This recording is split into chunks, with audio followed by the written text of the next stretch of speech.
informasi selanjutnya, PSBB di DKI Jakarta resmi diperpanjang selama 28 hari hingga 22 Mei mendatang. Yang berbeda dengan fase pertama PSBB, penegakan hukum akan dikedepankan. Dengan mendengar pandangan para ahli di bidang penyakit menular dan juga diskusi yang dilakukan oleh Dinas Kesehatan, maka kami memutuskan untuk memperpanjang pelaksanaan PSBB diperpanjang 28 hari.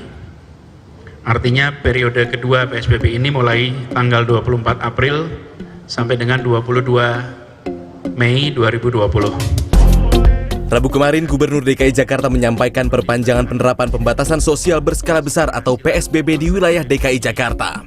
Keputusan itu disampaikan oleh Gubernur Anies Baswedan di Balai Kota DKI Jakarta Rabu kemarin. Anies mengatakan PSBB diperpanjang setelah Pemprov DKI berdiskusi dengan para ahli di bidang penyakit penular. Sekarang adalah fase penegakan. Karena itu, di hari-hari ke depan, semua yang melanggar tidak akan diberi peringatan lagi, tapi akan langsung ditindak. Dan itu artinya kami menghimbau kepada semua, jangan sampai harus ditindak. Kerjakan yang menjadi kewajiban selama PSBB ini dengan sebaik-baiknya.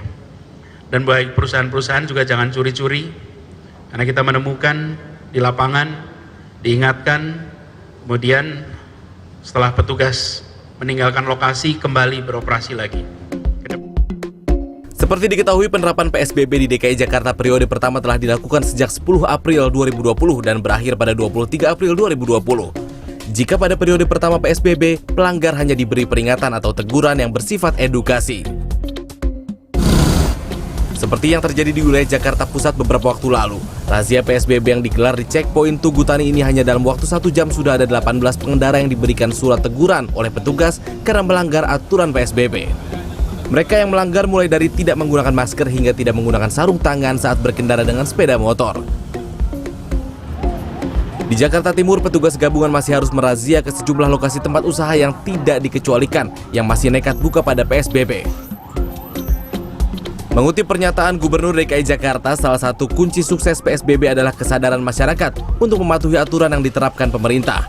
Namun penegakan hukum juga menjadi faktor utama bagi suksesnya penerapan PSBB. Hal itu diutarakan pengamat kebijakan publik Universitas Trisakti, Trubus Rahardiansyah, seperti kami kutip dari cnnindonesia.com. Trubus juga menyoroti adanya tumpang tindih aturan selama PSBB berlaku. Terkait penanganan wabah virus corona, Wakil Presiden ke-10 dan 12 RI Yusuf Kala pun menyampaikan pendapatnya. Tapi kenyataannya juga masih simpang siur.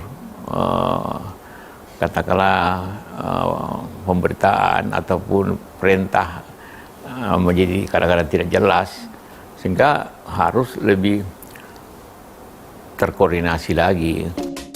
Tidak ada cara pintas untuk mencegah penyebaran virus corona. Semua butuh proses yang melibatkan segenap komponen masyarakat.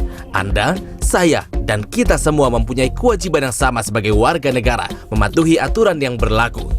Tim Liputan CNN Indonesia.